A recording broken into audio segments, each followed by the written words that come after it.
Please, Lord, give me a sign, a sign.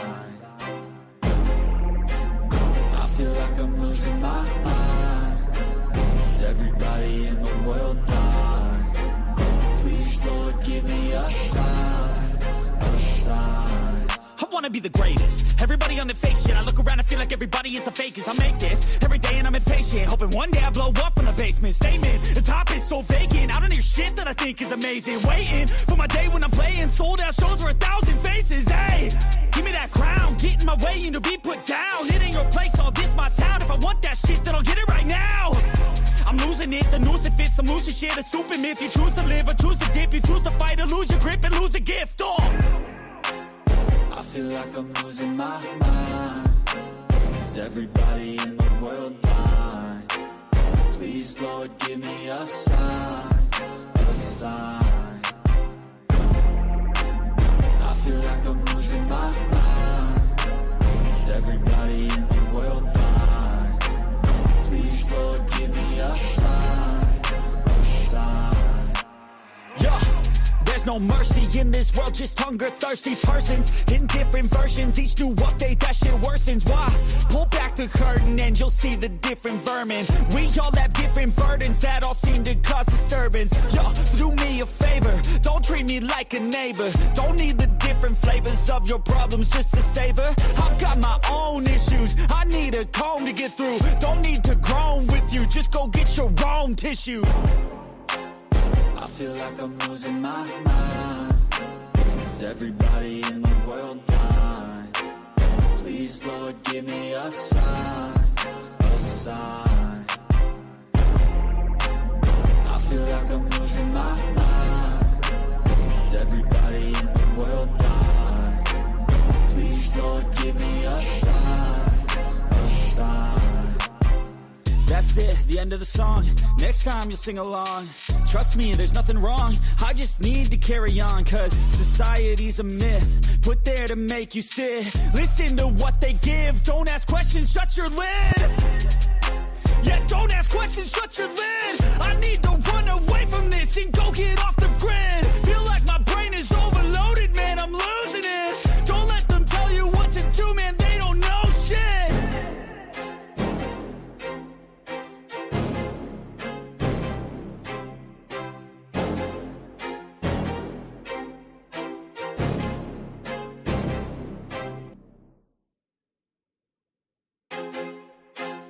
I feel like I'm losing my mind.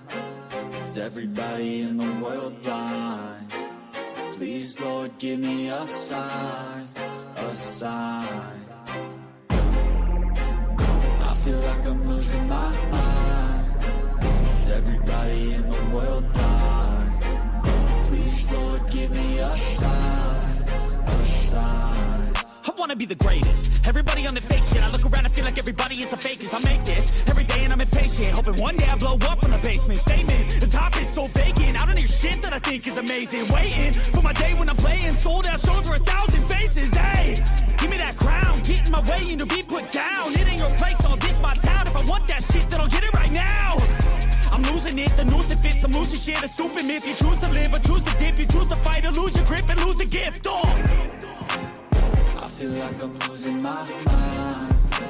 Is everybody in the world blind? Please, Lord, give me a sign, a sign. Put on these headphones. I feel like I'm losing my mind. Is everybody in the world blind? Please, Lord, give me a sign, a sign. Yeah. There's no mercy in this world, just hunger-thirsty persons in different versions. Each new update, that shit worsens. Why? Pull back the curtain and you'll see the different vermin. We all have different burdens that all seem to cause disturbance. Yo, do me a favor, don't treat me like a neighbor. Don't need the different flavors of your problems just to savor. I've got my own issues, I need a comb to get through. Don't need to groan with John you, Neal, just what go up, get your dog? own tissue. Get myself ready to go. Richard Dowling, it's good to see you, sir. VPS. Wait for him to come in. There he is. Miss Dang, good to see you, sweetheart. Richard, that dude called Chuck, back at it again. There's VPS. Knocking on the back door right now. What's up? Let me go ahead and put this one on Do Not Disturb. That's it, the end of the song. There we go. Next time you sing along. Trust me, there's nothing wrong. I just need to carry on, cause society's a myth put there to make you sit. Listen to what they give. Don't trying to get this new little stand. I don't want so damn close. Like I'm trying to get a little up angle going. Okay. There we go. Boom. Yeah. That's actually one of the tricks that you can use. If you go from above people, you actually make them look smaller. It makes the camera appear as if the camera's looking down on you. You know, whenever you're looking at a smaller person, it's the same thing the other way. I remember one day I had my camera right here, and it was all the way down, like at the bottom. Basically, it was like almost sitting on the table. And then somebody asked me one time, they're like, how big are you? I was like, I'm like 5'11". They're like, are you serious? You look like a monster. And it was it was just the angle. They thought I was like 6'5" or 6'8" or something like that. It was literally just the angle of the camera. Yeah, I just know this stand is a lot easier than this guy right here that wants to fall over all the time. And I got a cheap one like that too. That's the one I use when I box. It it sways back and forth and shit. I have to I take it and lean it up against something. You know what I mean? Just to make it act right. Yeah. Woo! Plus I have to take the case. Have to take what? The case off the phone just to put it into that one. Oh. On this I don't. So yeah, it's perfect for me. How's everybody doing this evening? Better than Donald Trump, I'm guessing. Right? Welcome back to Culture War Vultures. I'm Rick from Vegas Profile Stories. This is my dude Gangish from Gangish. Woo. And we are here to tell you about today's stupidity in the media. Well, we're going to talk about Disney perpetually trying to ruin their own business model. They've just decided that they don't like money anymore, that it's cool. They're just going to run off like goodwill and stuff like that, gay farts. You know what I mean? Gay, I don't know, gay gumption, whatever you want to call it. Rainbow, they're going to run off the rainbow spirit. Yes, rainbow power. Yeah. I wouldn't be surprised to see some of these companies get driven into the ground and then just bought up. But, you know what I mean? It's just ridiculous already. I'm over it. Unicorn farts and rainbows. Exactly. The dude called Chuck understands what I'm talking about. That's what they're planning on. Well, my uncle says they got to find these trees, those everything trees, so they can grow all the free shit, start planting trees and grow all the free shit that they want to give away. I don't know. Disney, I just don't even understand how they continue. I mean, it's because they have so much money. Because you can't tell me they're making money.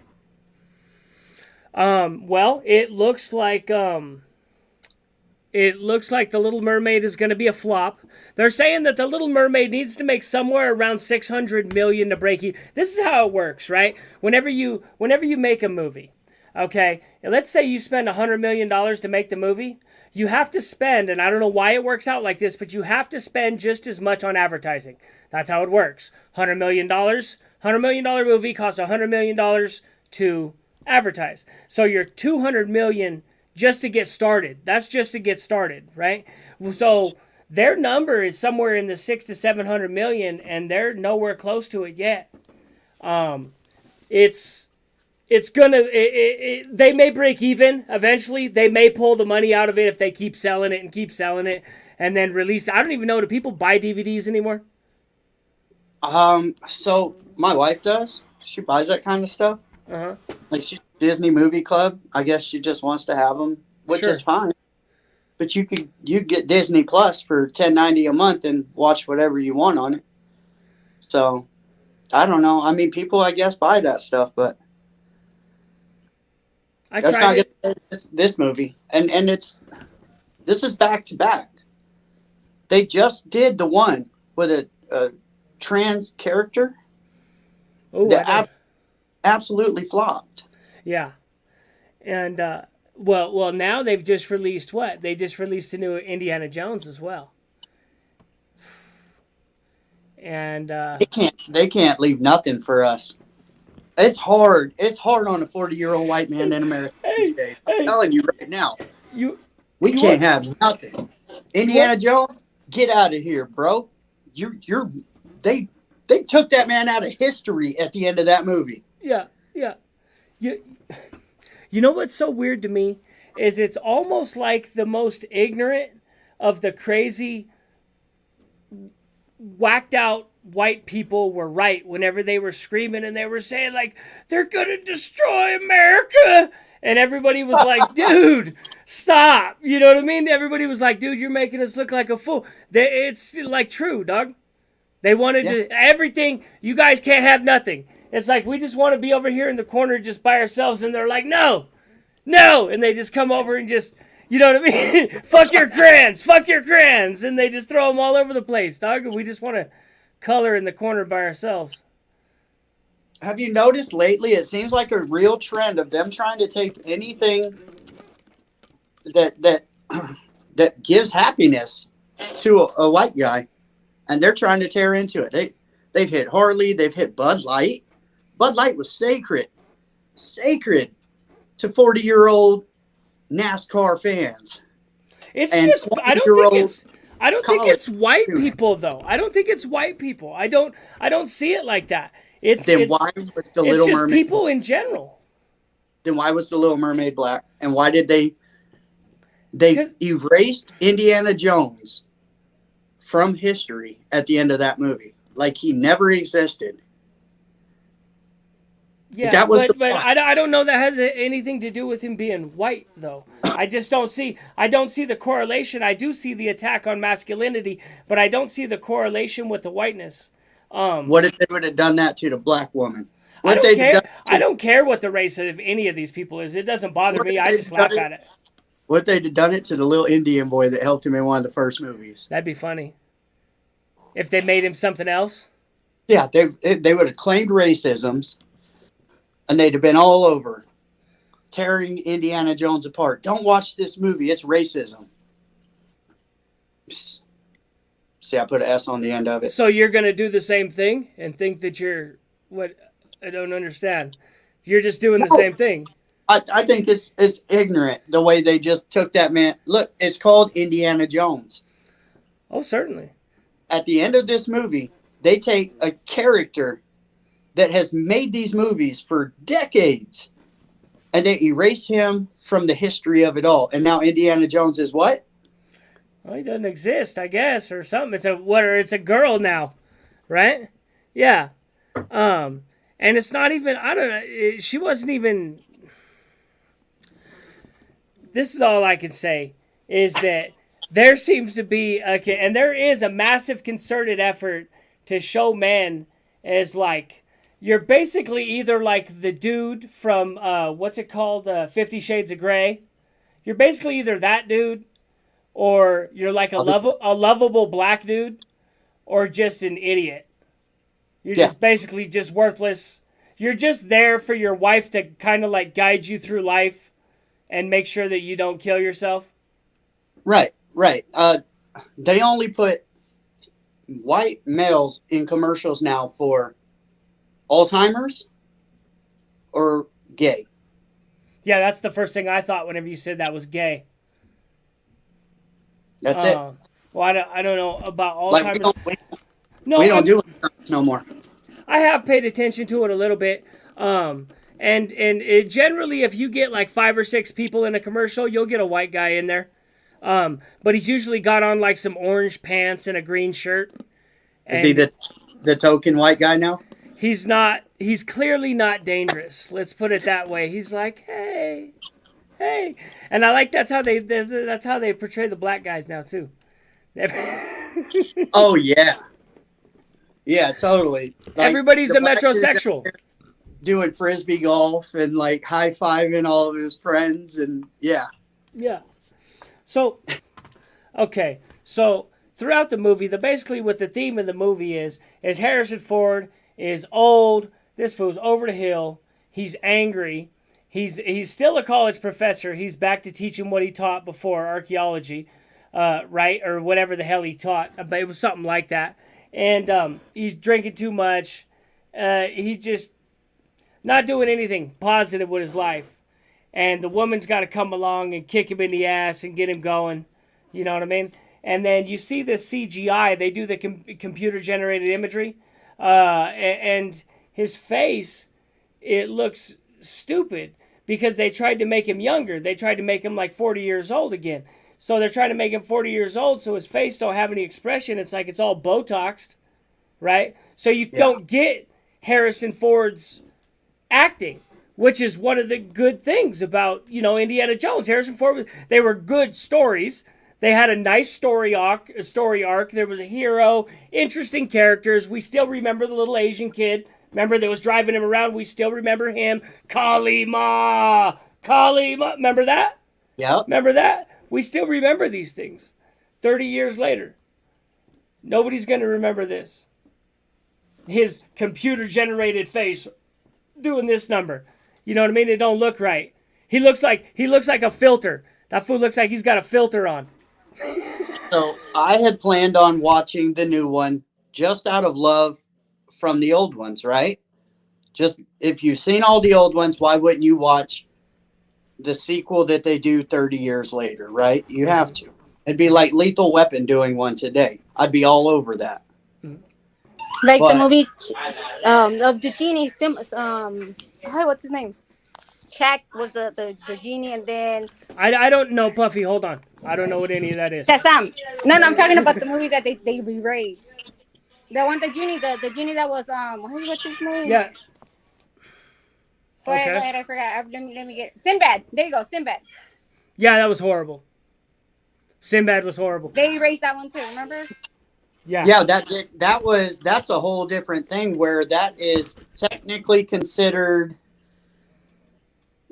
What's the effect I'm trying to think of where it didn't happen at all? Shazam. But a lot of us clearly remember the movie Shazam with Sinbad in it as a genie.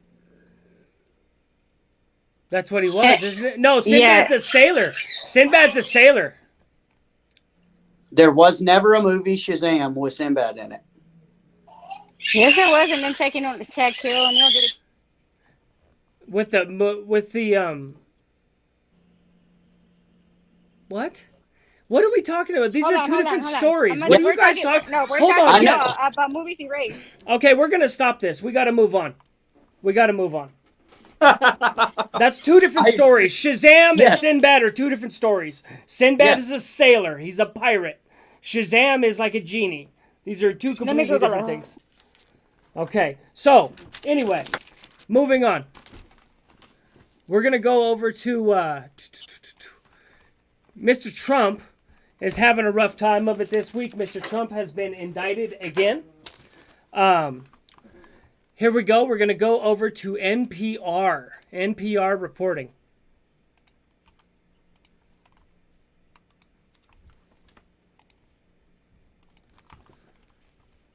Okay, NPR reporting. These are the charges Trump was indicted on and what they mean. From June 9th, Rachel Treisman. The federal indictment of former President Donald Trump and the classified documents probe has been unsealed. The indictment lays out 37 federal charges against Trump, including obstruction and unlawful retention of defense information for storing dozens of classified documents at his Florida resort and refusing to return them to the FBI and the National Archives.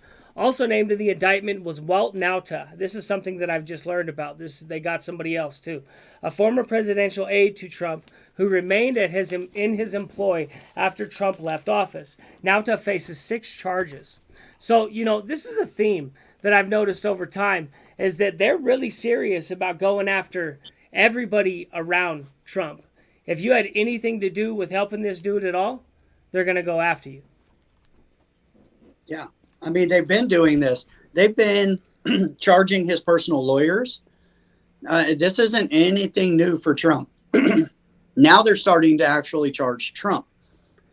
And it seems like the things that they're charging Trump on are the same things they should be charging Biden on if they're keeping it, if they're keeping it real. But they're not. They're trumping up. They're saying, oh, we found how many documents? I think it says 37, or it's either 27 or 37, I think. Right. But then there's been reports of the same thing with Biden at his personal home and in his personal car and things like that. But Biden, Biden gave them up whenever they asked for him. Right? Okay. Now, Trump didn't. They asked Trump for them and he said no. I see. Did he or did he not declassify these before he left? I keep hearing now. I haven't heard the tape yet, but I keep hearing them saying that there's a tape of him admitting that he knew he had taken the classified, that he knew they were he was bragging about it to one of his friends. He's like, no, I keep the classified. What it is, and he even called them the classified documents, is what they're saying. Now, when the tape's from, how true it is, God only knows, right? Because the way they're making deep fakes and stuff like that, who knows? You know what I mean? I could get Snoop Dogg plugging my channel if I wanted to. Yeah. Yes. You can use AI. There's AI programs that will do that for you and build. Yeah, and it sounds clean. So let's go back over to this. Let's see. The indictment lays out 37 federal charges against Trump, including obstruction and unlawful retention of defense information for storing dozens of classified documents at his Florida resort and refusing to return them to the FBI and the National Archives. Also named in the indictment was Walt Nauta, a former presidential aide to Trump who remained in his employ after Trump left office. Justice Department Special Counsel Jack Smith defended his team's work and emphasized the seriousness of the charges. Our laws to protect national defense information are critical to the safety and security of the United States and must be enforced. Let's see. Here's what they've hit him on. Willful retention of national defense information. Conspiracy to obstruct justice. Withholding a document or a record. Corruptly concealing a document or record. Concealing a document in a federal investigation. Scheme to conceal. False statements and representations. And false statements and representations. According to the indictment, each one of those charges carries a maximum fine of $250,000 and a maximum prison sentence of between 5 and 20 years. Right. So, this is also needs to be said that this was an indictment out of Florida, out of the Florida district, right? This is It is because it pertains to Mar-a-Lago, where they say the crime occurred. You would think so, yeah. That would make sense, yeah. So, shame on that Florida grand jury for indicting Trump, first of all. But who really knows what the prosecutor put out there? And there's no defense in a jury, grand jury anyway. So that's the next question. There's no jury in Florida that's going to convict him. You will not find 12 people together to convict the ex-president of the United States. I would still be surprised if it goes all the way to a trial.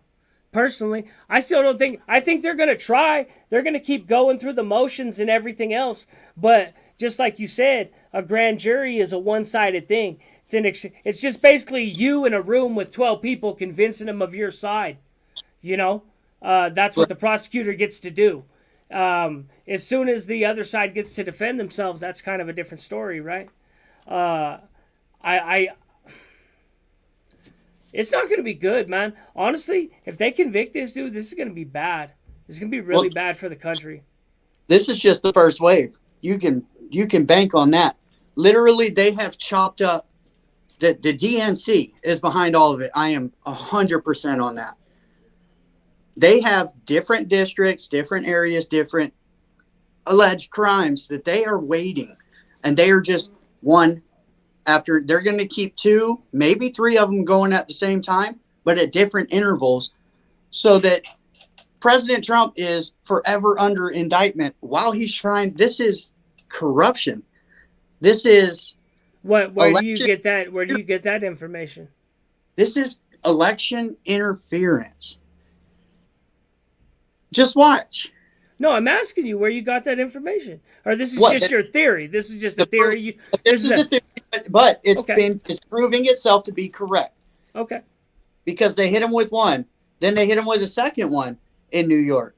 Now they've hit him with the third one in Florida. Now, God only knows wherever he has a home, Martha's Vineyard or, any of those places, Atlantic City is going to come looking to indict Trump on something to do with his casinos and hotels. Like they are just going to continue. He's got Trump Towers in Vegas. Next thing you know, Nevada's coming after him for something. Okay. Just watch. Everywhere that he has big dealings in America is going to suddenly find some weird reason to indict this man. They've already started it.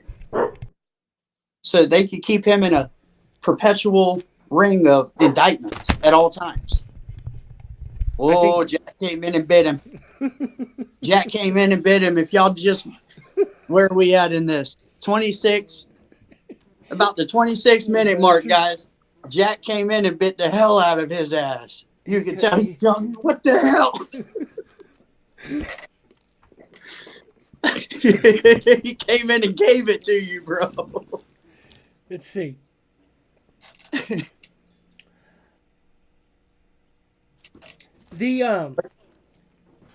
Okay.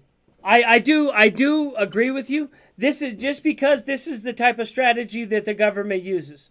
If they can't get you on something criminal, they'll just keep going with the financial. They'll just keep making you spend money and spend money and spend money.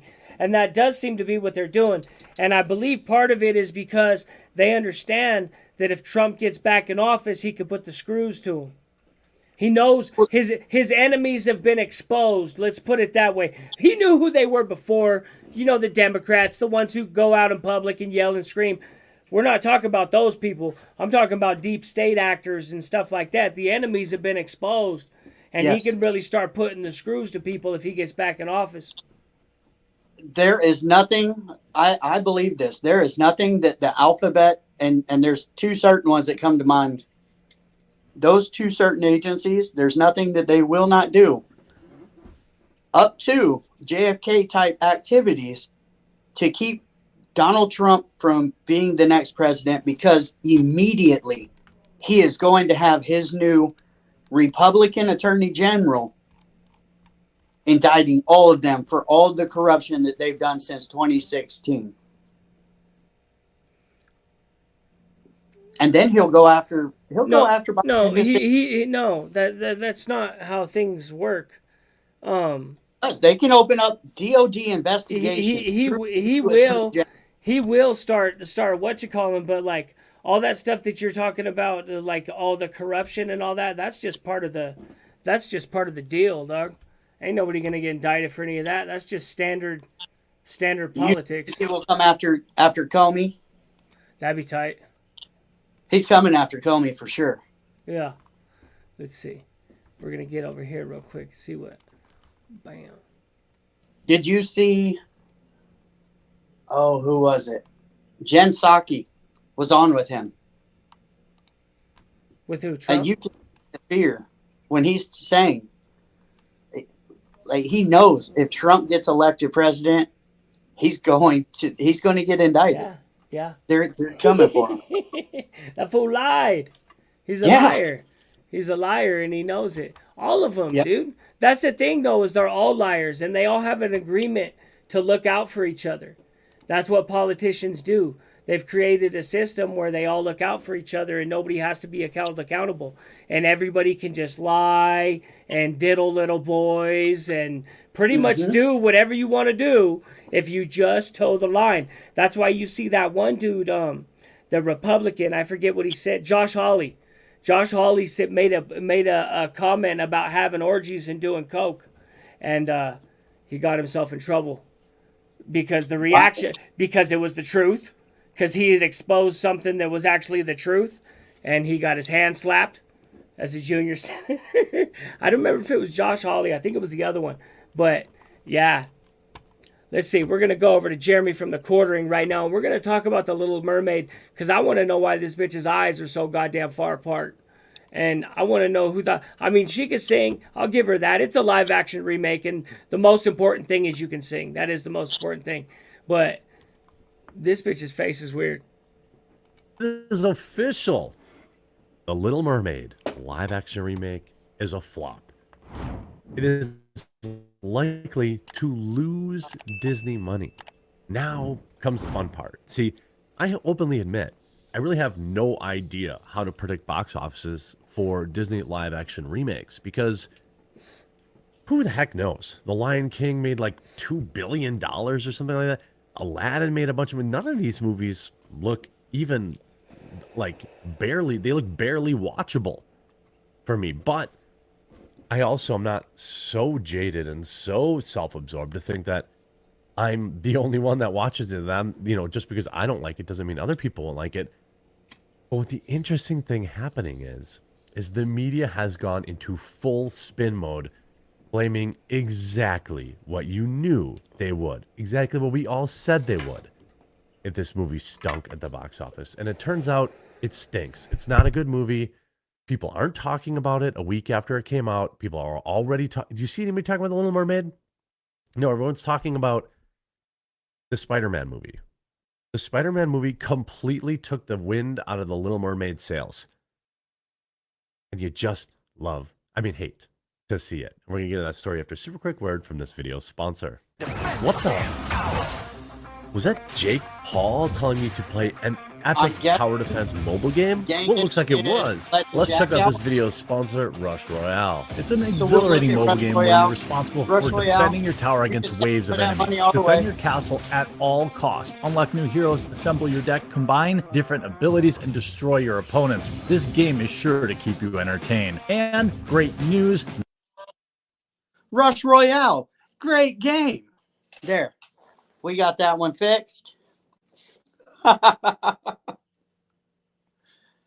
And he's muted. There we go. Yep. Yeah. There we go. Sorry, this dude bakes ads in. Little Mermaid dropped. I mean, that's the way to do it. Domestically, is still making next to nothing internationally. And let's just say the film is essentially guaranteed not only to flop, but to be a massive flop for Disney. It could ultimately be one of the worst performing movies in their entire history. Well, that can't possibly be true. They've certainly they've got that Elements coming out last weekend or whatever that cost $200 million. That's going to do terrible. It's not going to do well. What is Elements? Does anybody know what that is? Elements? No? Rick? Elements. Disney. I can't hear Rick anymore. I can't see him either because I'm on a different page. Elemental. That's what he's talking about. Elemental. Does anybody know about this? Why can't I hear anything? Is Rick gone? Did I mute myself? I'm not muted. Boom. Johnny Cab. Let's go to the chat real quick. Spider-Man's better than Mermaid. What is it? Spider-Verse? The new one is the Spider-Verse, right? Johnny Cab, good to see you. Richard Dowling, what up? Denver May, Timmy in the house. Rolando Mota. Excuse me. Political theater, two-party system, one house. You want Coke or Pepsi? Well, that the people can say that. That's it. This is an easy way to dismiss politics as being like, oh, it's nothing. It doesn't matter. But you're also talking about the system that runs the largest, most powerful economy in the world. So I would argue that politics does matter. And we see that. We see what happened whenever we voted in Donald Trump. We see how things changed, right? So changes can be made, clearly, And then what happened? Biden gets in, it's just Obama 2.0, dog. The same shit. Price goes up. Everything's just kind of... They push the price of everything up so much with taxes and gas. That's what Democrats do. They push the prices up so much that you can't do anything. You can't move. It's like California. They try to do like California does all across the country. I don't know where Rick went, but that's all right. Anna the Goat, what up though? Miss Thang, good to see you. Richard Dallin. Wow. Good to see everybody. Weavis in the house. BK, I see you. Oh, sorry about that, Scarlett. Scarlett woke up.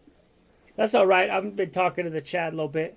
Just taking a break with So the chat. Little Mermaid doing bad. Little Mermaid is going to lose money, it looks like. And they should. Stop taking, like, and there are times where it works better. It's just not the Little Mermaid.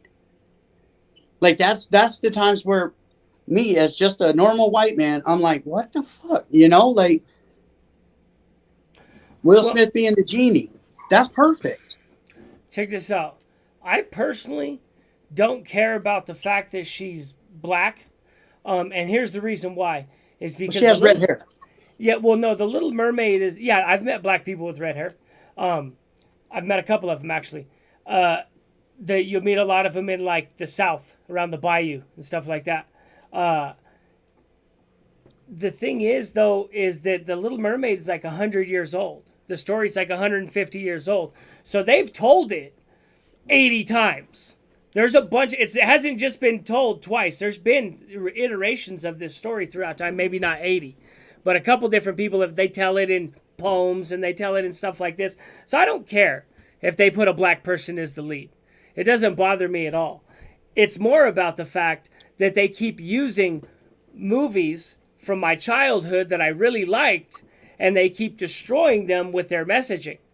Yes. The reason is because they take the message now and then build the movie around the message. Whereas there's always been messages in movies. There was always a message in a movie. Whether it was the hero's arc, whether it was, you know what I mean? The lesson that you learned. A lot of movies were based upon the lessons that you learned. You know, the friendships that you built. You learned things about life. There was usually, like I said, there's always a hero's arc. You know, the what you call, he comes upon a challenge and he's got to face the challenge, and then he thinks that he can't beat the challenge, but he always has to consult with the wise elder, right? And he goes and talks to the wise elder, and the wise elder shows him who he really is and convinces him that he can do it. And then he goes back and he faces the dragon and he slays the dragon. This is the standard.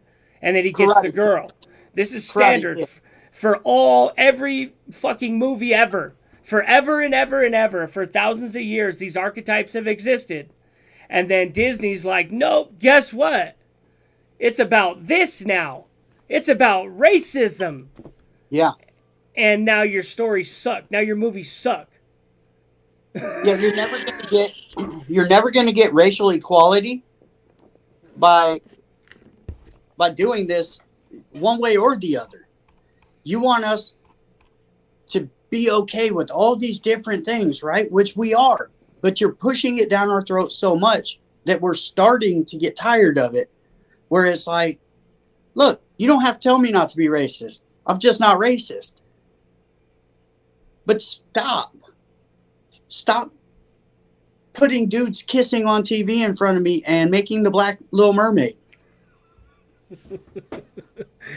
You know, and that's the thing. Somebody just says that right there. They talk about divide and conquer. And you know what? That's the cold thing about it, I swear to God, is that it, like 20 years ago, dude, like if somebody said something racist, it was like kind of like off color. And people were like, whatever, this fool. Like he's still holding on to some bullshit. That's how you saw it. Like that fool still, somebody drop an N-bomb or something and it was like, oh, come on, dog. You know what I mean? My kid's around. Come on, what are you doing? And now it's turned into something where they're like, they got this hyper focus, dog, all the time. And it just wasn't like that. It wasn't like that. Even honestly, even whenever I grew up around all these dudes that were like Woods and Brand and stuff like this, they were white boy soldiers. They weren't racist. They weren't hanging around the house dropping N-bombs, dog. And these were Aryan Brotherhood dudes. And they were bikers. Every once in a while you'd hear one, but they weren't hanging around talking about white power or Yeah. Or talking about how we're going to go keep the black man down. That was never, ever a part of any of the literature when I was in that life, bro. It just is not like that. I never heard don't remember ever hearing a conversation about white power. No. About how white people were better than other. I must have missed it. Now they did have Swazis on them, but So I never went that far, and I wouldn't let anybody put bolts on me either because I'm Scottish. I'm a proud Wood. I'm a proud supporter in what the Dubs do, and they hurt each other more than they hurt anybody else, but they keep shit going, you know. And it's never, even though you can consider it on a racist thing, it's never racist. Like, we're not like, hey, let's get this dude because he's got different colors. It just doesn't work like that. So let's see. We're going to go back over to Jeremy at the quartering real quick. Boom. That I will agree with. He argues, now, of course, this is all in the fact that many people, when looking at the box office, are failing in comparisons, especially to Aladdin, to remind themselves that the ticket price back in 2019 is very different than where we are today. And also, of course, as everyone loves to hear and as always wants to get triggered by, the rate of inflation has changed as well. Can you look that up? To the numbers. I didn't think of that. Can you look up the difference in tickets? So let's try and break that down on its own right there. And absolutely zero disrespect to Jeremy from the quartering. You are our muse when it comes to even doing stuff like this. But well, the thing is, though, this is the thing is you got to think about is that think about how much money is being made now. Let's say 2 or 3 years ago, a movie made $100 million. They had to sell way more tickets than they have to now to make $100 million because of the inflation that's happened. That's what he's saying. Yeah. Right? So if the price of the ticket is doubled, which it damn near has, it looks like 2019, it was $9.16. The average price of a ticket was $9.16. Let's see what it is now.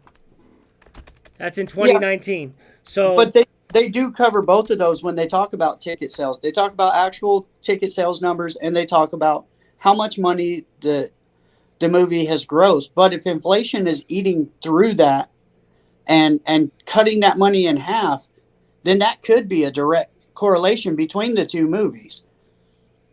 It says I know 1045, so it's basically up 10%. The price of it's up 10%. That's which not means, bad though.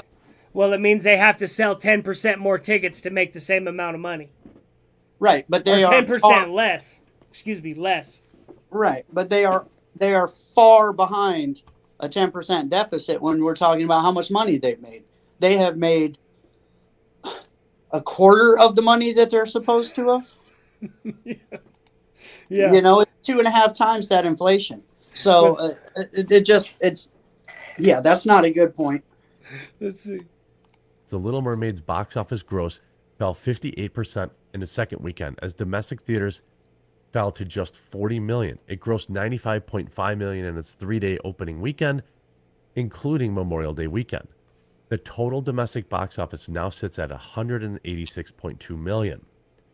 The Little Mermaid did add to its international total, with Deadline reporting it brought in $42.3 million in the second weekend.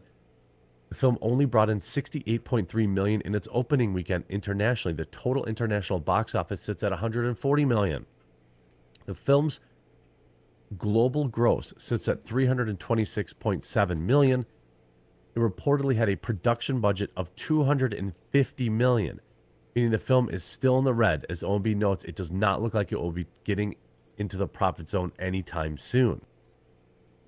Now, usually, the conventional wisdom says if the budget is $250 million, then it needs at least $500 million to break even. Or, I mean, you spend another $200 million on advertising. They always double it to include advertising. So let's say it's $500 million to break even. Also remember, box office numbers, if they're reported to be $100 million, the company only gets a certain percentage of that. Now, Disney gets, I think that generally the number is like 50%. I think Disney sometimes gets a bigger percentage, but So remember that if it made 100 million in the theater, the movie really only made half that because the theater keeps half that. So she's brought in 140 million, and so they keep in half that. So she's at 70 million and needs 600 million to break, or 500 million to break even. Right. Needs another 430. So it's good. Things like this need to flop because Disney needs to stop. They need to stop because at the end of the day, most of the money that is spent on Disney tickets, on Disney anything, I can't tell you how many times I've had to save up for a Disney vacation. Probably 10. It's coming from people like me working our asses off so we can take our kids to see your stuff. Now stop. You're a bigger man than I am. I'd have bought an RV with that money. I'd have bought an RV and then just drove them around. You know what I mean? For every year or something like that. Yeah. Yeah. Yeah. You're a bad dude paying for Disney. Big ball. I didn't know you was balling, dog. I'm not because of stuff like that, bro. I didn't know you was balling. We got 4 of us. He said multiple Disney trips. You hear that shit? First off, we got season tickets. Woo! He got backstage passes at Disney. Yeah, we've been doing all that, kicking it with Goofy. Don't tell me you're doing the club 310 or whatever. No, bro. Oh, listen, yeah, but that's because we moved down here. Before that, at least once a year, usually twice a year, we end up going to Disney. Twice a year. I won't go to the main parks anymore. I'll let my family go without me. Yeah, I do not like to go to the main parks, bro. We've been enough. It's not my get down.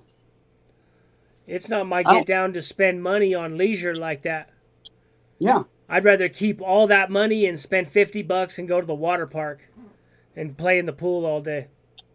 I agree. I understand, though. I understand people like Disney. I get it. I like the things that Disney has bought. I like the things that Disney made by themselves, like the cool Disney movies. And I like Star Wars before Disney had it. You know what I mean? I liked a lot of the things before Disney took them over and screwed them up. Yeah, well, I've just been going through the motions for 10 years of just doing the family shit, bro. I get it. Where do y'all want to go? All right. Again? Are you sure? And now you're there, right? Now you live there, right? Yeah. So now you're just, you might as well.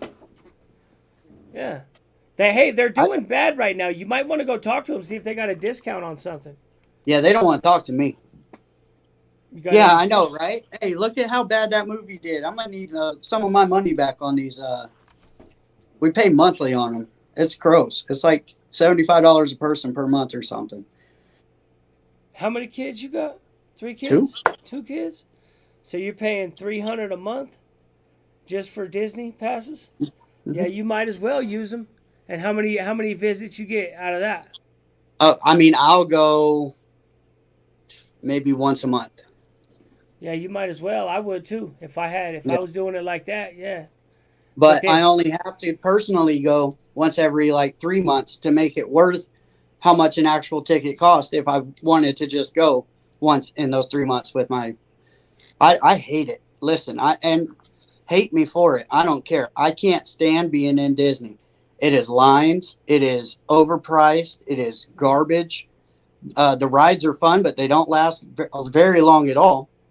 And I've been waiting 3 hours in this damn line. It almost kills the enjoyment of the ride. Mm-hmm. Yeah. The ride's 3 minutes long. Yeah. Yeah. I know what you're talking about. And that's what they do. And then they're like, oh, we could solve that for you. We got this express pass over here. Yeah, come pay for this. Yeah, thanks. Yeah. Yeah. And my daughter, she's 42 inches tall, right? Yeah. When we put the little platform shoes on, because she's 41 inches tall, and she loves the roller coasters. So it's like, all right, 1 inch, whatever. She's right here next to me. It's not one that you have to put it's just the little lap thing. And so at least I get to go on all the cool rides with my daughter. But still, bro, it's just not fun. I got a place right down here called Pirates Cove. It's got like a restaurant in it and stuff like that. I think it's got a restaurant. I never ate there, but I'm pretty sure that's what I saw was like a restaurant, little bar thing. And it's got like 3 or 4 nice slides, water slides. That's all I need, homie. And it's cheap. It's a little ghetto. It's kind of ghetto, but it's a water park. And it's safe. It's safe at least. You know what I mean? It's not like fall. We got a park up here called Lakeside that's like halfway falling apart. You guys had one years and years ago called Celebrity Water Park. When we went to bury my dad in 95, we went to Celebrity. It was an indoor water park, and the slide would go in and out of the building and back in the building, and they had a bowling alley, they had arcade, and they had a water park. That place was the greatest place of all time to a 15-year-old kid. You know, it really took my mind off of everything that was going on around me. Mm-hmm. And I was able to just have fun. And that place probably cost us like $10 to get in at the time. Yeah. I can remember Windsor Waterworks being like $15, and I was like, damn, this shit is expensive. I can remember thinking like, God damn, $15 a person? Yeah. Just to go swimming? You know, what's crazy is life was good back then. Even when we were making 4 something, 5 something an hour. Like, we were able to do a bunch of stuff. You could fill your gas tank for $10. You could. 20 for sure. I'm from California. No. See, in Vegas, man, I remember getting to Vegas, and the gas was in the 80s, 90 cents, something like that. Yeah, now we had the same prices. California had the same prices you see now. We had the same shit.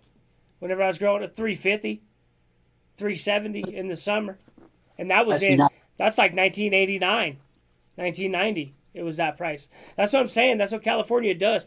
California makes the price of existing so high, right? Everything is just punishing, dog. And so because of it, it makes it so the underclass, they're so confused as to why the ghettos won't fix themselves. They're just like, what's wrong with you people?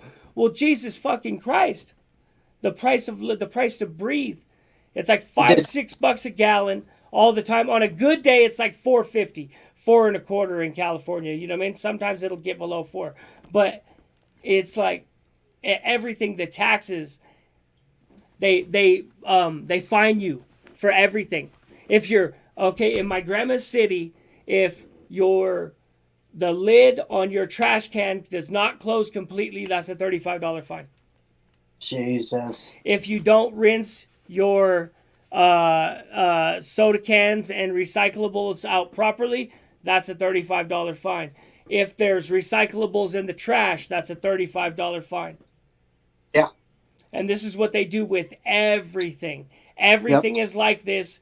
They try to suck up as much money as they can out of the society, so it leaves the people helpless. Now the poor people have no choice but to run to the state.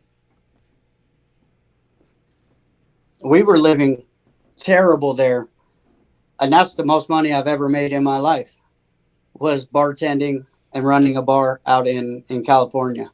Yeah. And it was a blast, right? Yeah. But the money that they gouged, you don't get paychecks.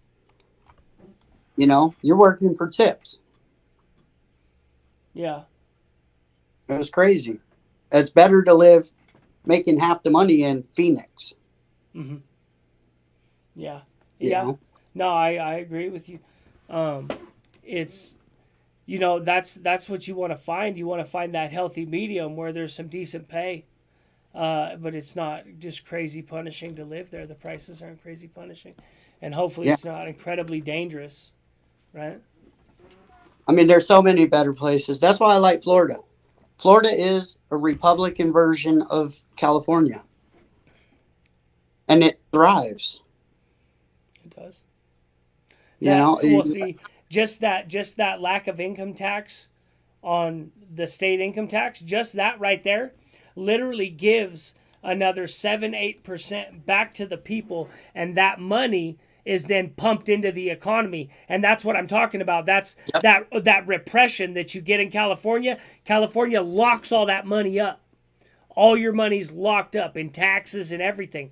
And so then, you know what I mean? Hopefully the 50-60% that you get to keep is enough to make it. Yeah, because out there, by the time you get your paycheck, and all government agencies, state and federal, have taken their chunk out of you in California, they've taken almost 40% of your money. I think it's like 38 or 39%. That's almost half your paycheck gone. Yeah, that's you move out here to Florida, you don't even notice. It's like Social Security and federal income tax. That's it. You don't even notice that they took any. It's like $50. That's beautiful. You know? That's beautiful. Yeah. And you're putting in your Social Security. It's crazy. Yeah, don't move to Florida if you come over on that bullshit. Don't move here with your Biden signs. Let's see. All right. Indiana Jones. That's travel. See, Miss Thing. That's it right there. That is the. What are you talking about? Just travel. Yeah, I'm telling you, those RVs are looking better and better. You know what I mean? The more that I think about it. I'm buying one. That's why I'm buying one. Yeah. Because as my life goes one way or the other, I will always be able to take care of myself, have an RV, and just go where I want to. That's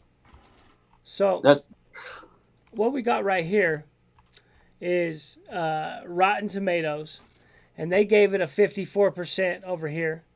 And what they've done is, this is the Indiana Jones and the Dial of Destiny. But what they've done is they got 48 reviews, and then over here it's a 0. And well, a couple weeks ago, or about a week and a half ago, they decided that they were going to change their rating system. I forget which movie did it, but one of the movies did it a couple weeks ago. I think it was The Little Mermaid that did it. And so all they show now is the really good. They show, we just still show the top critics. Well, the top critics are just people that work for them. So we got some generic ass replies here. Listen to some of these critics. Ford is charismatic and reliable as ever, but in this case, the spirit of the film truly resides in the bright spark, Phoebe Waller-Bridge, beaming, sharp, quick-witted, perceptive, and badass to boot. So it's just generic, like somebody could have wrote that about any leading character. Okay, a film that feels like an at least sideways commentary. What? On Hollywood's age of IP recycling. Okay, so it's like making fun of Hollywood recycling intellectual property, which means remaking stuff. This is just somebody who's trying to act like they're smart. There have been better Indiana Jones movies, but it's good to see one more romping send-off for the character. I don't think that person's even English, or at least an English native speaker. I don't think a lot of these are English native speakers, because they don't write like English. They don't write like people talk. It's adventure, though, that everyone really wants from an Indiana Jones movie. And on that front, it delivers. Add to that the rousing familiarity of John Williams' score, and it all amounts to comforting, if not especially challenging reboot. You see? So that was John Williams, people. That was like John Williams' assistant wrote that one. Yeah. That was Chan Williams is what it was. This is a person in China or something like that, or a person in one of these different countries that's just, either a bot. No, but a bot wouldn't write this though. This is foreign. I'm pretty sure this is foreign. Now this one right here, this isn't the goodbye which Harrison Ford deserves. That is actually how English people actually speak. Yes. And that's from a woman, an Indian woman, Anupama Chopra. Let's see. Here's one from Raphael Abraham at the Financial Times. What's vexing is the nagging feeling that there's a much better Indiana Jones film buried inside this one somewhere. But it would require a feat of archaeology, or at least a rewrite and some judicious editing to excavate it. they're tearing down our heroes from our generation, and that's exactly what the movies that they know that we loved back then.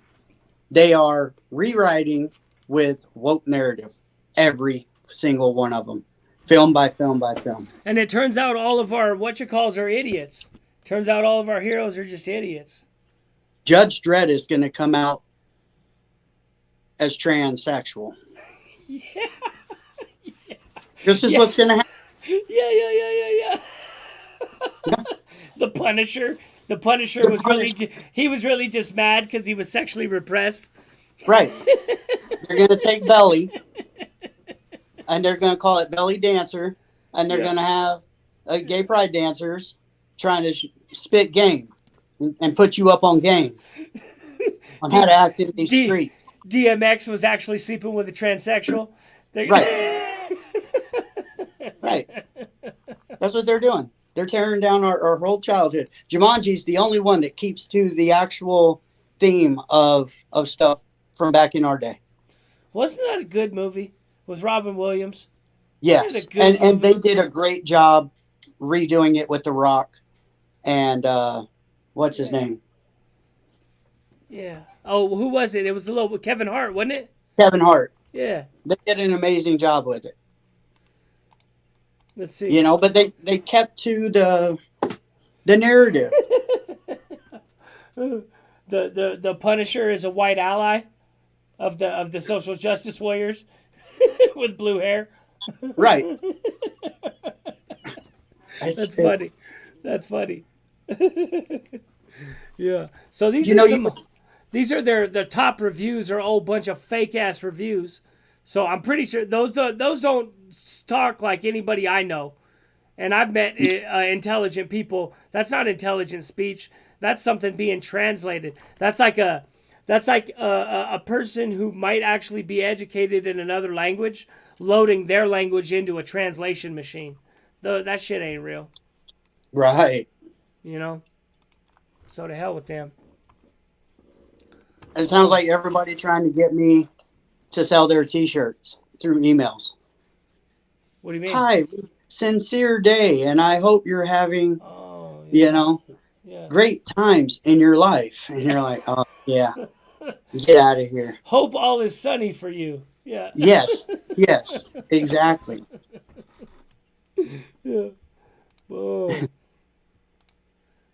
Robin Williams. Yeah, rest in peace, Robin Williams. He was such an awesome actor, dude. He was so cool. Just a cool dude. Yeah. Yeah, and he did Mrs. Doubtfire where he dressed up as a woman and none of us blinked an eye because it wasn't pushed down our throat. And we have had movies like that. You know, what's the one, The Big Girls Don't Cry or whatever, and like we've had movies like that our entire existence. Well, we didn't even buck back on Brokeback Mountain, man. No one cares. I'm sure there was some cowboys out there nailing each other. You could tell their story. I don't care. Right. And we didn't. I mean, we were like, oh, what the hell? I'm not watching it. But we didn't actively speak out against it. Like, hey, man, look at what they're doing, you know. But now we're definitely seeing their whole agenda. And well, that's what's so weird though too is like, who is it they? Who's their agenda? Who is they? I continue to believe that somewhere the money is being funneled from, obviously from the BLM movement. We already know that, but from this LMNOP thing that's going on. What happens in 36 months whenever the evidence is absolutely overwhelming that it's a bad idea to change people's genders? Because it's already coming out. You're signing up to never have an orgasm. At 12 years old, at 10 years old, you don't know what an orgasm is. You don't understand what your sex life is going to be, how important it's going to be. You can't really fathom it. You can't wrap your head around it. And you're signing up at that age to make a decision and say, I'm never going to use this thing. It's okay for you to cut it open, make it so I never have an orgasm for the rest of my life. And that is just a bad idea. If anybody thinks it through, and you think about your sex life, and you think about everything you've gone through, and you think about rubbing one out at the end of the day, do you really want do you really want to lose the ability to rub one out at the end of the day, dog? No, bro. That has gotten me through a lot of my life, bro. It Get has you really through prison. It did get me through prison. Going on dates kept me sane. It had to. Like, I can't imagine. I mean, I'm sure those are the guys that we look at like, damn, that dude's just an asshole on the yard. He's the one in there that's not getting after him. Because I couldn't imagine, bro. I'd be still doing life. Well, that's what they're talking their children. That's what these parents or whoever else, for whatever reason, is talking their children into doing. And imagine this, okay? And this is going to be a stereotype, but I don't care because I grew up in the gay community.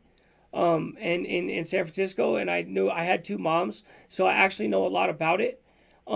Hey, gay guys are super promiscuous. I don't care what anybody's talking about. I know that's like you're not supposed to say that or whatever, but I've seen it. They all bang each other. It's what they do. I don't care what anybody's talking about.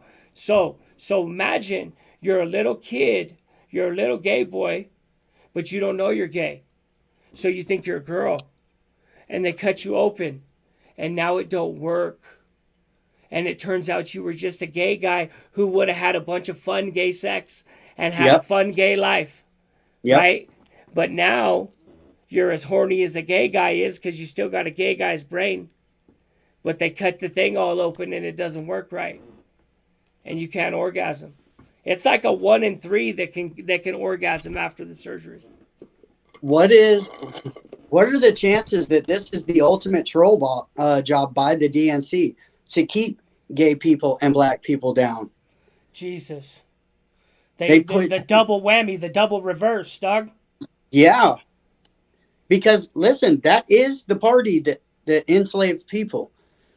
That's the party that fought against civil rights the entire way through civil rights. So they have shown themselves to be the racist party. But they've said it loud enough that they care about you so much, and they promise you things, and then those things just don't get done. But you keep believing that they're going to give you free college and all of that. They're like, oh, almost. We almost had it, man. Remember the Clinton or the commercial with the dollar bill? Oh, you almost had it. Oh, you almost had it. Got to be quicker. That's what they do too. And then the Democrats had control of everything. Remember, for like 2 years, they had control of everything and they didn't do nothing. Then they're like, oh, damn it. Darn it. We almost had it. What if this is them? They're like, they want to see what it looks like. Let's shove it down their throat for the next 10 years. And they'll fight against it. That's how we'll oppress the people even further. We'll take a 10-year break and be on their side. I think that I think politicians think we're so stupid that they're happy to. They think we're idiots anyway, so they're happy. They're like, okay, they want to do weird, gay stuff and mutilate their genitals and you know what I mean, do whatever. Fine, let them. Who cares?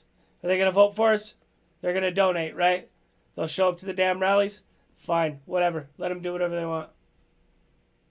Can you find there is a drag queen talking to two boys? Just type that in. Why? What are we finding? What's it going to be? Oh, it's one of the most messed up things I've seen this week. I should have sent it to you. He's just talking to him? Yes. It is cringe, bro. Well, I've seen one shaking ass, so. Well, no, this is just talking. But not just talking. It's disgusting. They should just be sitting. There should be 3 chairs. and RuPaul is sitting in between these two boys. Some balls. Hold on. You get to see some balls bulging or what? I mean, no, he keeps his legs together like a nice lady. Okay. He's got some sense. He's got more sense than some of the women that I grew up around. Yeah, he's like straight out of Birdcage. Speaking of back in our day movies that were amazing, Birdcage, where Robin Williams and Nathan Lane played a gay drag queen couple, and we all loved that movie. Here we go. Yes. I can see your beard. I see. You can see my beard? Oh no! Oh, damn it. I called him out. Hi. Hi, how are you? Good. What's your name? Nico. Miko? I'm Isabella. What's your name? Kristen. Kristen? Nice to meet you. I'm Isabella. How are you doing? Good. Good. Are you nervous? Yes. How come? Do I look scary? Keeps moving into their space and everything. Like, Look at this it's face. like, what the hell is this? The other kid's off the edge of his seat looking to see what this thing's about to do to his older brother, bro. He's like, Yeah, he thinks it's funny. Look at he's laughing at him.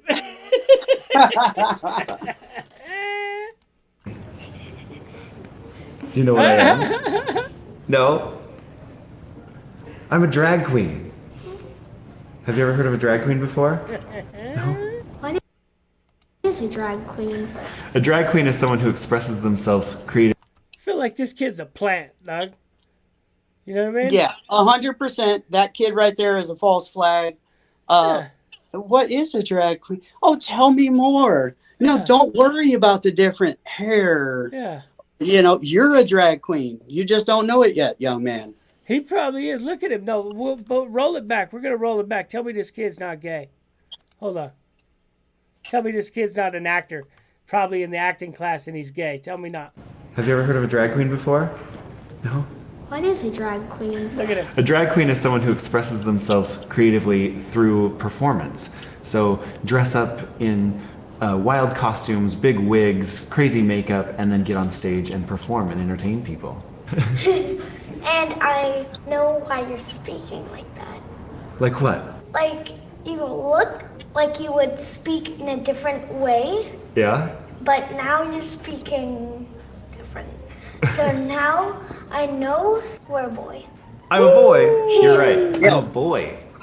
Yeah. Nailed him. He ain't passing for nothing. Yeah, he said, hey, hold on. I thought you was talking a little funny, homie. Now I'm on to your shenanigans. The drag queen's Ace really Ventura. he's not even trying. He really doesn't even sound like a girl. It doesn't even sound like he's trying to sound like a girl. No, he's like, how's it going, young man? Do Yeah. you know what I do for a living? Yeah. That fool said, I can see your beard, homie. You have a beard. I can see your first thing he told him. I can see your beard, homie. The fuck? I'm a boy. You didn't think I was a boy? I've been thinking. You thought I was a girl? I've been thinking No, I'm a you're boy. How do you feel about that? A little bit weirded out, but like a little interesting. Interesting? It's a lot to think about. Do you always dress up as a girl? Not always, only when I'm performing. I usually live most of my life in jeans and a t-shirt and a backwards ball cap. That's really cool. So you're gay? I am. Good question. Did you curl your eyelashes? I did. I use an eyelash curler. But yeah, your previous question, I am gay. I came out of And the that closet brings when I it was back. 21 years old. What's coming out of Yeah, did you notice that? And then brings it back so that he can push his gay narrative on these little kids Yeah. again. Yeah, He moved on from it and says, oh, but to answer your first question, I am gay. yeah. Like, bro, well, you said it once. You know, they say that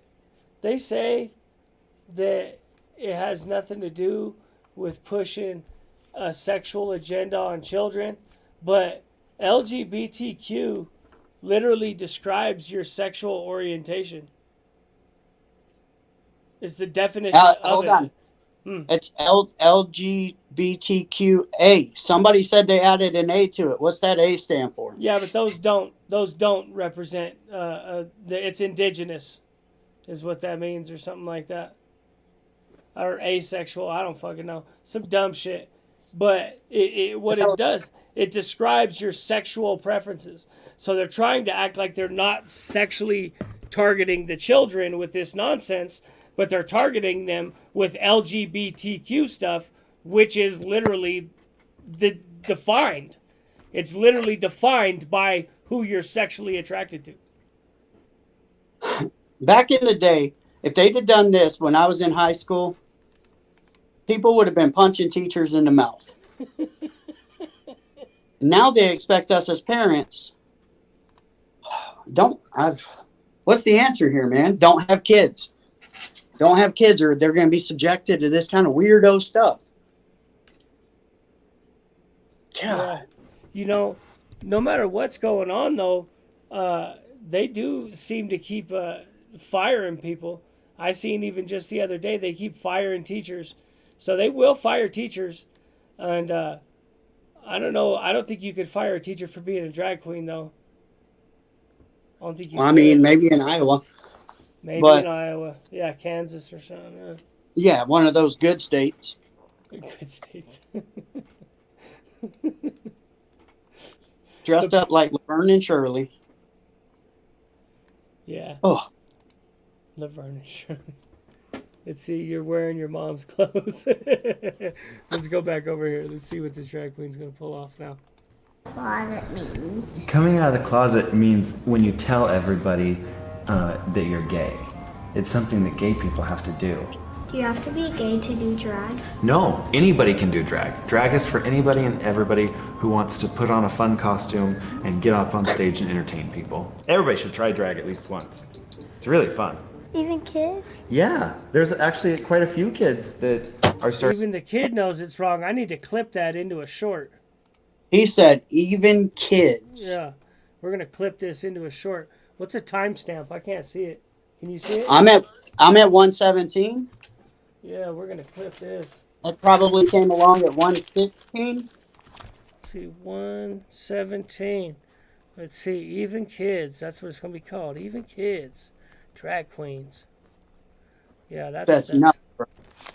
Even kids? Yep. They just do what they want, man. I came out of the closet when I was 21 years old. What's coming out of the closet means? Coming out of the closet means when you tell everybody that you're gay. It's something that gay people have to do. Do you have to be gay to do drag? No, anybody can do drag. Drag is for anybody and everybody who wants to put on a fun costume and get up on stage and entertain people. Everybody should try drag at least once. It's really fun. Even kids? Yeah, there's actually quite a few kids that are starting to do drag. Do dogs do drag? Do dogs do drag? I mean, they can. You can dress a dog up in a dress and take them on stage with you. So, why did you want to get to be a drag queen? Why did I want to be a drag queen? Or what's your inspiration? Great questions. I first went and saw a drag show and thought it was really fun. And so I started playing with makeup and wigs and costumes and things, and then started performing and just fell in love with performing. I love being on stage. I've been a singer my entire life. Do you like to sing? Yeah. What do you like to sing? I like to sing Moana. Moana? What about you? Do you like to dance? A little. A little? Just a little bebopping? I like to do this dance called the floss. What's that? Like this. Oh, the backpack kid dance. Yeah. It's called the floss? Yeah, because it looks like you're flossing your teeth. Oh, I get it. I'm into it. Where did you get this sword? The sword. This dress, I got, I had a designer make it for me. What? Yeah. Is that a costume? It is. Everything that I... See, here's the thing. People need to understand that, at least for me, I'm not against drag queens. Go do you, boo-boo. Stop bringing it to the kids. That's the biggest problem. Oh, they're bringing it to the kids. Yeah. They seem to be dead set on it. I want to know what Asian family let their little boys sit and talk to some drag queen. You know, when he said, "Could I be a drag queen?" That little boy's dad was like, "No, please no."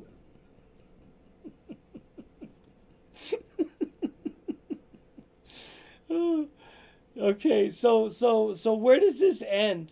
Because I haven't even watched this far into it. They're like, no. I'm talking about in general. Like, I mean, they are thoroughly dead set upon the fact that the children need to learn about butt plugs and men dressing as women. Oh yeah, and all that. I'm telling you, there might be something to this, dog.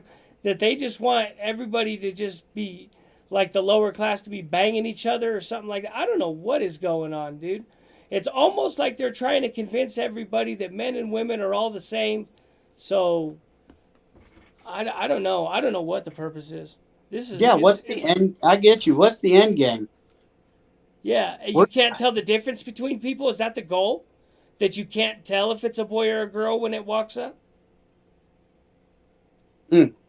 I mean, eventually, if Earth lasts long enough and doesn't get hit by a meteor or something, everybody basically, for the most part, will be kind of the same color, right? We just keep intertwining, and that's what's going to happen. But gender? They're trying. They're trying, dude. You know, and you see, and some of these people are playing along with it too. You'll see people that you can't tell whether it's a guy or a girl. You know, and they dress that way on purpose, ambiguously on purpose. I told the story of being in Bourbon Street in New Orleans, and there was like a 6'5" cross-dressing drag queen. I don't know. One of the letters applies to this gentleman, but he's in high heels, so now he's 6'8". Got a full beard, full makeup, mini skirt. Yeah. And I'm looking, and the dude had the nerve to go, "Is there a problem?" Nope. No, homie, I'm not trying to get beat up by a 6'8" motherfucking cross-dresser right now. I'm cool. Yeah, not at fucking all. Not at all. Is there a problem? Like he was, yeah, like I was the first one to just look at him and shake my head. Yeah, like I'm the weirdo. Yeah. Yeah. Like I'm a bigot because this NBA-sized drag queen comes walking by me in full-on ass hanging out mini skirt. Yeah. I'm like, what? Cheeks. Yeah. I refer to as a costume. Like Halloween? It's kind of like Halloween every day. That's what I get to do for my job is Halloween every day. Except the candy part, there's no candy. Sometimes there's candy. Are your eyelashes real or fake? Oh, they're definitely fake. I glued them onto my eye. Glued? Yeah. What about the gems over there? I glued those on too. What about the lipstick? The lipstick I just painted on. Paint? Yeah, and then I tapped glitter into it. Glitter? Yeah, glitter! I like everything to sparkle a little bit. I say if you're not sparkling, you're not trying. Right? Do you ever wear sparkly things? Not really. Not really? How come you don't wear anything sparkly? Because I think some people at school make fun of me. Well, those people, their opinions aren't important. Do people ever make fun of you? When I was younger, people did, but that's because, kids do that. Kids can be mean. There's been a few times that I've encountered people that weren't quite as nice and were a little bit judgmental. I know what to do. What? I know what to do. Just don't speak, because then they think you're like a real... Don't you think I should just be myself? Yeah. Just... That's what he told him? He gave him a plan, bro. He said, "Yo, bro, I got you on this. Just don't talk. They won't know." Oh, my God. A child shouldn't have to be put through this. I agree. This is actual child abuse in my eyes. Whoever these parents are allowing this child to sit and pick the brain on the life of a drag queen. This little one right here can't be older than 8 years old. You know, and his brother's probably what, 10 or 11? Yeah, something like it. Yeah, it's just so weird to me that like they're like dead set upon exposing this stuff to the children. And I just can't figure out why. And it's like the hill they're trying to die on here, too. Yes. You know? Like, yeah, it's an all out assault I want to face on the normal way of life. This stuff real or some kind of propaganda they put out doing this in the schools? I don't know if they're doing this in the schools. I know they did show that drag queen story hour. They probably have adopted parents that are gay.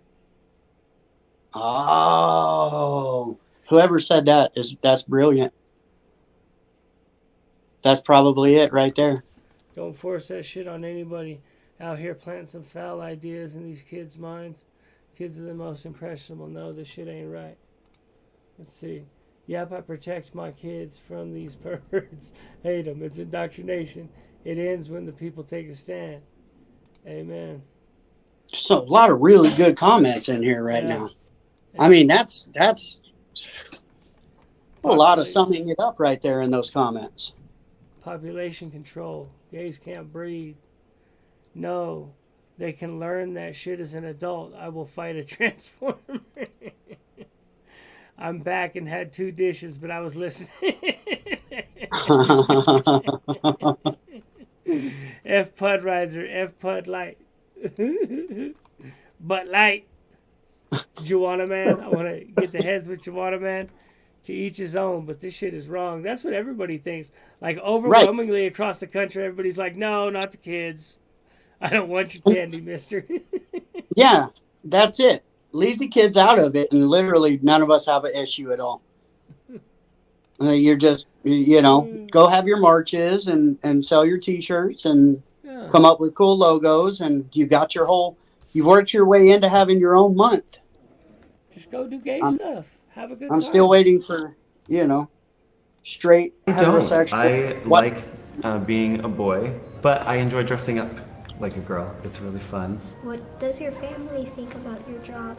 At first they were a little unsure of it. They didn't quite understand what I was doing. But as they learned more, they've opened up more to it. What would your family say if you were a drag queen? Get out of this house. Really? That's what my dad would say. Well, you can change people's minds. Yeah. I'm pretty much not weirded out now. You're not? Yeah, Good. I'm comfortable. Anybody can do anything they want. If they want to wear a dress, that's fine. You just if need they want to wear pants. Yeah.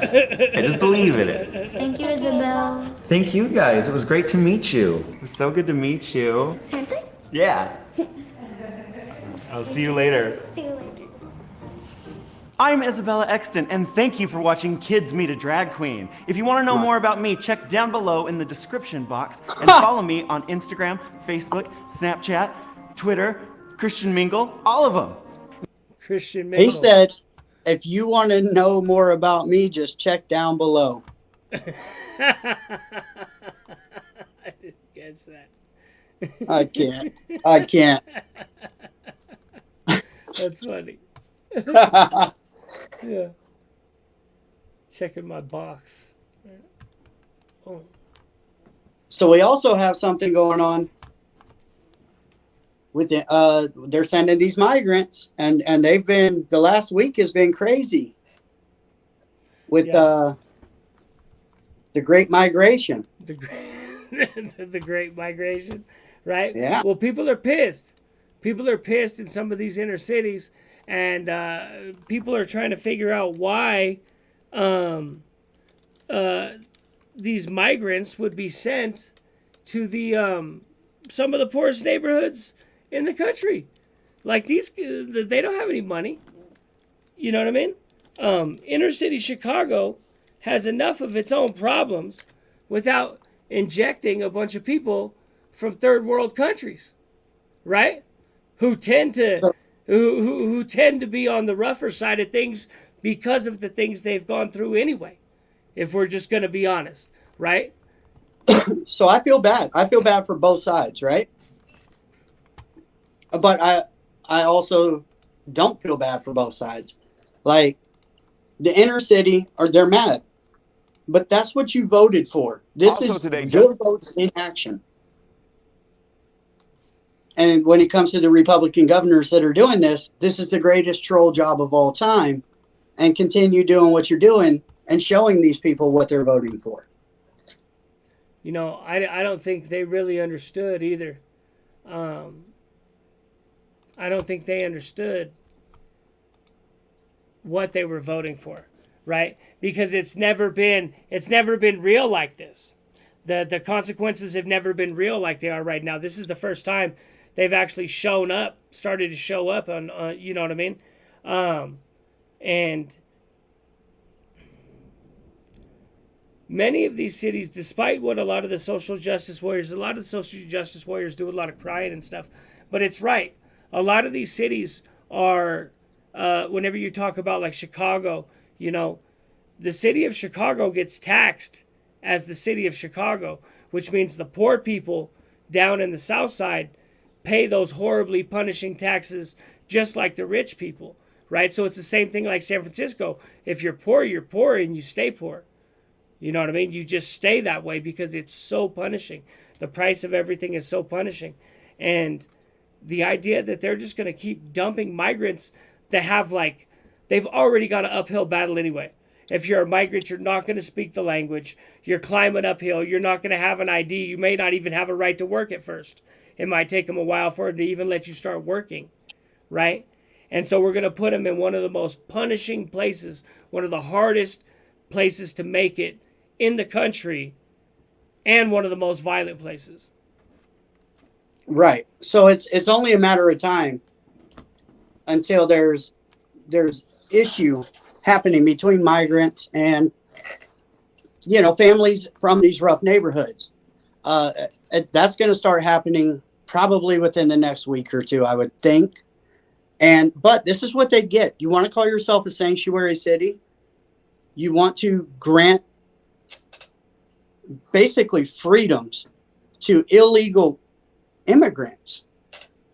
And you put yourself on the map. We're a sanctuary city. We will not help the federal government when it comes to immigration. Okay. Well, do your sanctuary city stuff. Take care of them.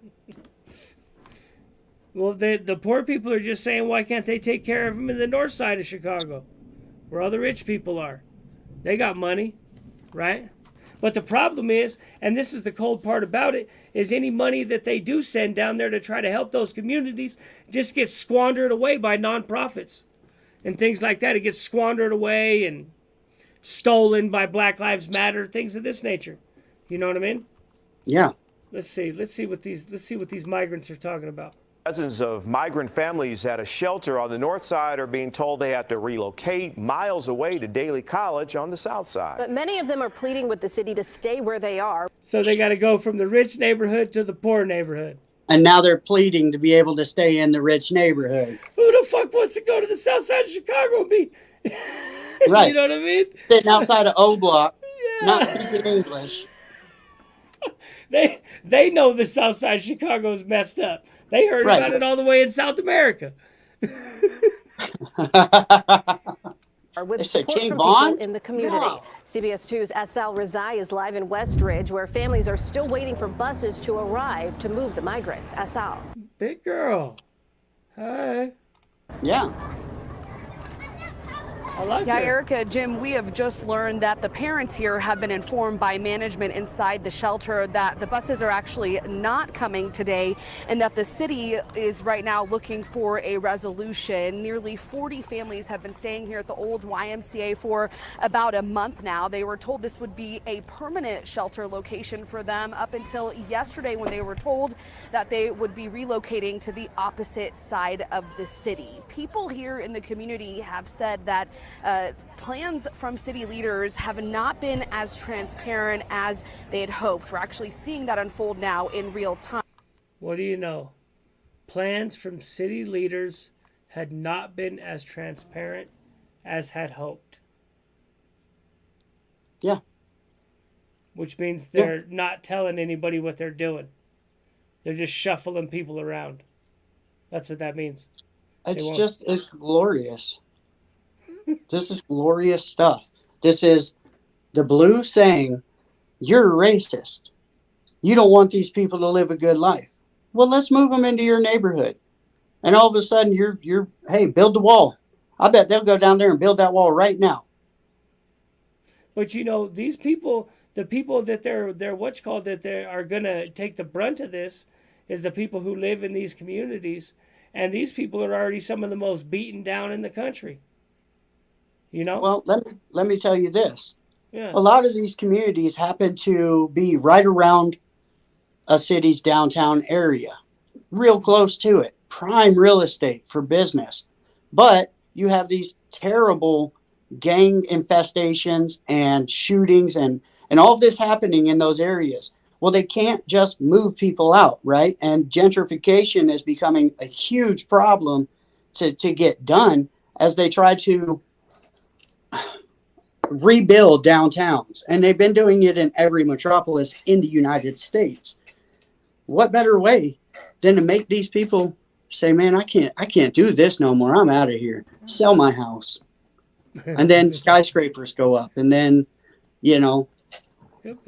Chipotle and all of that stuff for the people that actually come in and work downtown in these businesses. I'll tell you this. They tore all the actual projects down in Denver. There's one set of them left, the Westwood projects in my neighborhood. There's one, and they're pretty nice. They cleaned them up. They put a police station in them. They put a police substation right in the middle of them, and then did some upgrades and painted them up and did some new grass, and they're actually pretty nice. But they just, all the ones that were really nasty, just over the years, they've just taken them down. There used to be ones all over the place that were rough. You know what I mean? There was the East Village. They were all over the place. But these... Imagine if they could tear down all these homes, all these poor homes, really, and they could start putting up McMansions closer to downtown where the people work, where these executives are. Like, this is... You don't think they've talked about that in the background? You don't think that business owners and politicians are clearly in bed together, haven't tried to figure out the best way to eradicate poor people from the inner city because they want that land for themselves to be able to live on and be closer to work? What are we going to do? Are we going to eat the homeless, or what are we going to do? No, we're going to introduce 20,000 new migrants to their area. How's that going to help? I don't see a solution to this homeless problem anytime soon. Canada's talking about culling homeless people, right? Like a third of Canadians said they're okay with just culling the herd for homeless people. Letting them do euthanasia, and just take themselves out the game. That's insane. So that's what we're on the road to, is we've got a cure for homelessness. Don't trip. You can't get it together. You're chronically on the street. Don't trip. We got you. I could see them showing up in inner city Houston and the 3rd Ward. Next. Places like that. LA is already trying to do their best to take them all in and do it as gracefully as they can, I guess. They're actually sticking to their sanctuary cityness. San Diego, they're not having a good time with it. But California is about to be run by illegal immigrants. Imagine being in charge of LA and letting Skid Row exist. You know what I mean? That's what I'm talking about right there. Skid Row being right there. They would love to just wipe that out. They should. I believe they should. It's dangerous. It's incredibly dangerous. They shouldn't be there like that. They shouldn't have allowed that for all these years. And many people have lost their lives in that place over the years. It's one of the most dangerous places in the United States. Skid Row is a rough place. By doing that, if you move Skid Row, then all of a sudden you've made the suburbs more dangerous. Because if wherever you move all these people is going to be a terrible place now. Well, like I said, we're going to cull them. Well, maybe that's what the Fetty is all about. You might be right. That actually kind of makes sense, right? Just find. Have you ever seen a more powerful drug so cheap in your life? It's nuts. It's nuts. Yeah. They said even whenever they first came out, they said it was like 10, 15 bucks a pill because it was so powerful. It's just that it's flooded so much is what's driven the price down. Right.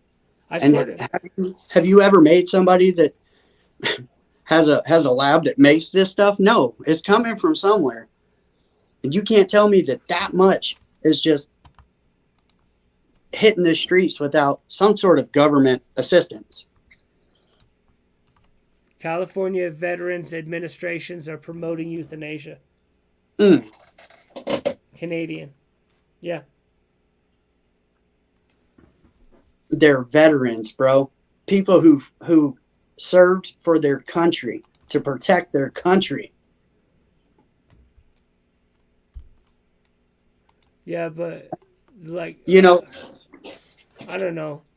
I feel some sort of way about that because honestly, if you're a vet and you just kind of do, I mean, generally, if you do the things that you're supposed to do, you'll be good.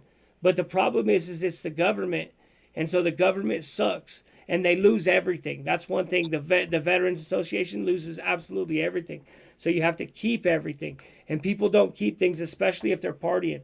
Like I knew a Vietnam vet who had been exposed to Agent Orange. They gave that fool like $25,000 a year for the rest of his life, a bunch of shit, and he would just blow it on hookers and dope and Krispy Kreme donuts. He'd eat a dozen Krispy Kreme donuts at a time and buy a bunch of hookers and just have a blast, dog. That was his thing, but he was dying. He was slowly killing himself through diabetes, and he would always complain, oh, they're not taking care of me, homie, because they know what you're doing, dog. They know how you're living. They're not stupid. You know what I mean? So, yeah, they were cutting him off. They were cutting him off because he was killing himself. He was partying himself to death. So I have some weird feelings about the vet. From what I could tell, if you're a vet and you do all the things you're supposed to do, they uphold their part of the bargain. But I don't know. Some people have different feelings about. Some people are really jaded about the Veterans Association. Some people think it's fantastic. Some people love them. He says, I don't know, bro. It's getting bad. And to hear the inner city speaking out on it now, though, is serendipitous because they are just echoing what we've been saying. Got a taste of their own medicine? These people in the inner city, yeah. Well, now they understand what El Paso goes through. Now Chicago understands what El Paso and Phoenix and all this other stuff. Let's see what they're talking about. Migrants here tell me they've been in contact with some of their family members that are currently staying at the Daly College shelter and have been told it's housing only for single men and women right now and that the area is not safe for children. They say they're not necessarily afraid of relocating to the south side, but more so that moving again brings on the area is not safe for children? Is that what they said? Hold on. I'm going to run that back. Been told it's housing only for single men and women right now and that the area is not safe for children. They say they're not at the Daily that unfold now in real time. Migrants here tell me they've been in contact with some of their family members that are currently staying at the Daly College shelter and have been told it's housing only for single men and women right now and that the area is not safe for children. They say Daly College shelter is not safe for children. And it's only open. It's only open for single males and females. Were they trying to get them to reproduce? I don't know what that's about. Probably. That does sound right. Yeah, they're probably trying to have anchor babies. Right. Afraid of relocating to the south side, but more so that moving again brings on the fear of not knowing what will happen next. There you go, Genghis. Let's check her out. She wasn't bad. Looked like She looked like she likes you, bro. I heard. She's got a grill on her. There's that braces. Let's see. The fear of not knowing what will happen next, something that greatly impacts all the kids here who have built resources and connections in the community. They have library cards. They just went on a field trip to the library. They know the parks around here. They know how to ride their bikes around here. They're already embraced. They know how to ride bikes? I didn't know immigrants knew how to ride bikes. Yeah. By the community in West Riding. They know where the parks are. They ride bikes. We take them on a field trip. Look at this guy's getting interviewed in the back over her left shoulder. Somebody else I was just interviewed. looking in the background too. It looks like the projects. A little bit. West Ridge and Rogers Park. So, please stop uprooting these people who have sacrificed so much.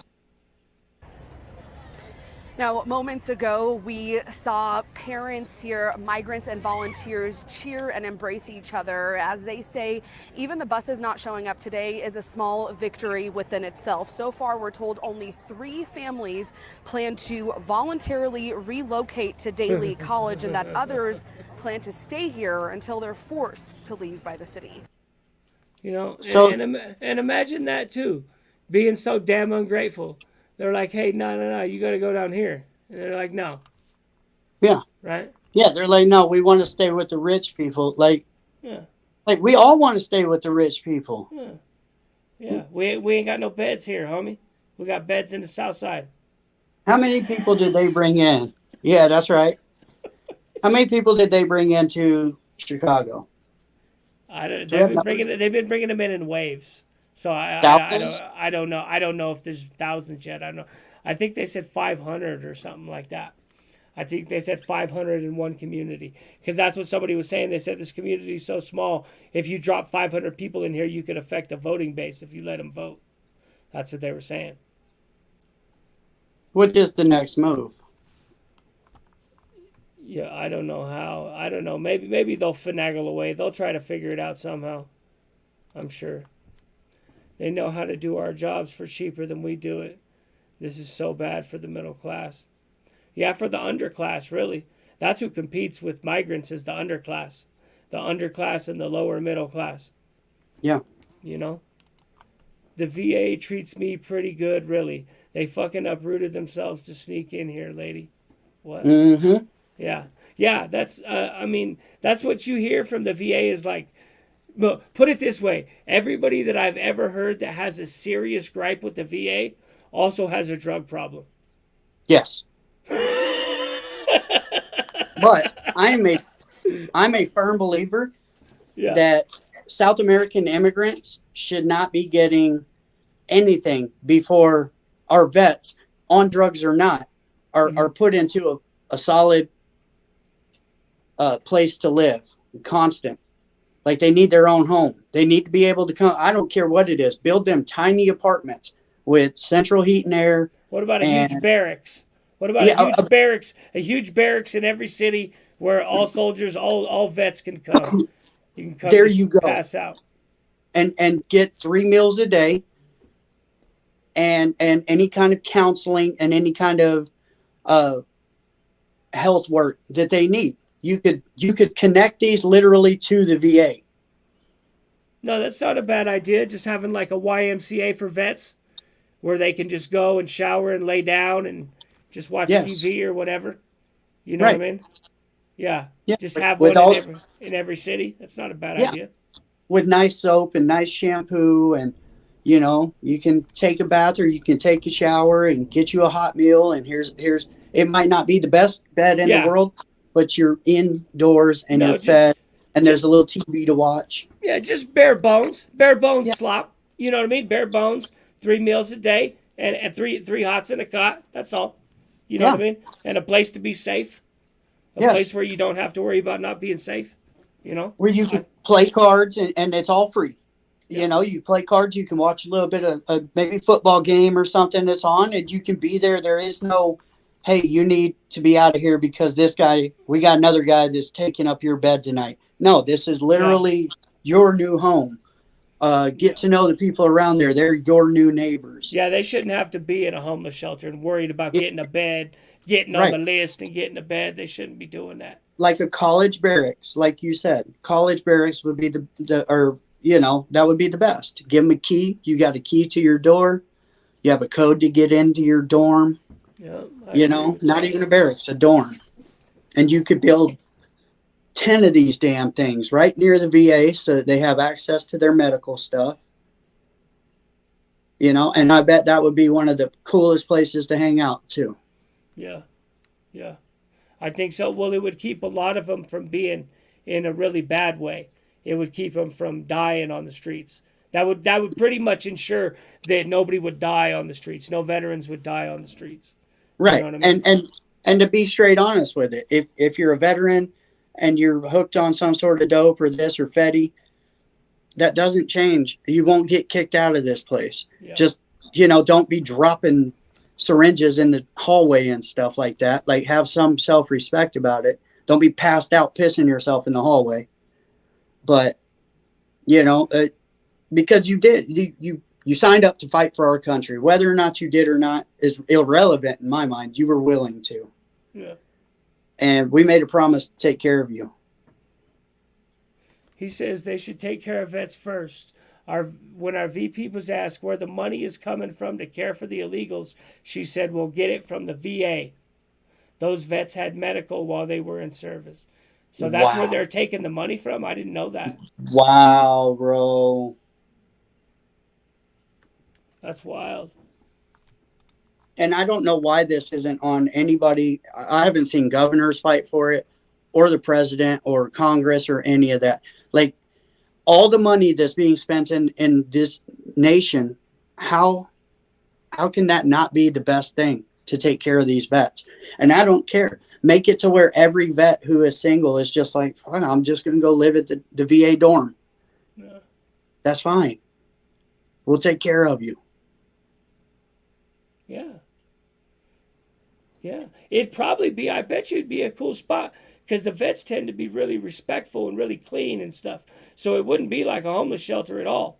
It'd actually be really nice and really cool. You know what I mean? Yep. And they'd be amongst themselves. They wouldn't have to feel alone or isolated.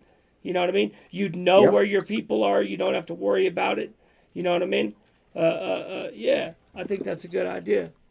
And that would probably cut down on maybe 25%. I don't know what the percentage exactly is of the homeless people that are made up of vets, but I know it's a high percentage, and that cures a huge percentage of the homelessness in America right there on its own. Yeah. And it takes the load off of other organizations like soup kitchens and Goodwill and stuff like that are trying to take care of homeless, because now that percentage does not need taken care of anymore. Yeah. I don't know, but I know that they're setting it up. They're creating a generation of kids that are entitled. They're okay with being homeless, being bums and shit, being strung out. It's like cool to be homeless and strung out. It's weird. And a lot of them don't know how to work for nothing. This is going to come to a head pretty soon here. It's going to come to a head. There's going to economic activity is going to start suffering, right? Yeah. On a grand scale across the country, because the work ethic is gone. Yeah. Across the country, just people are like, yeah, right. Good luck. Good luck with that. You're like, yeah, this is your job. They're like, yeah. Yeah. They're like, nope, I'll just put a sign up. Yeah. Yeah. Let me fly this sign. I got some booze to smoke. I got to get going. I got an interview in 10 minutes on my channel. Woo, you're pushing it close, huh? Yeah. All right. Everybody, thank you for tapping in for another episode of Culture War Vultures. We will see you Wednesday at 7 p.m. Mountain Standard Time, 9 p.m. Eastern for the next episode to talk about all the craziness. All right. Later, my friends. Bam. Bam.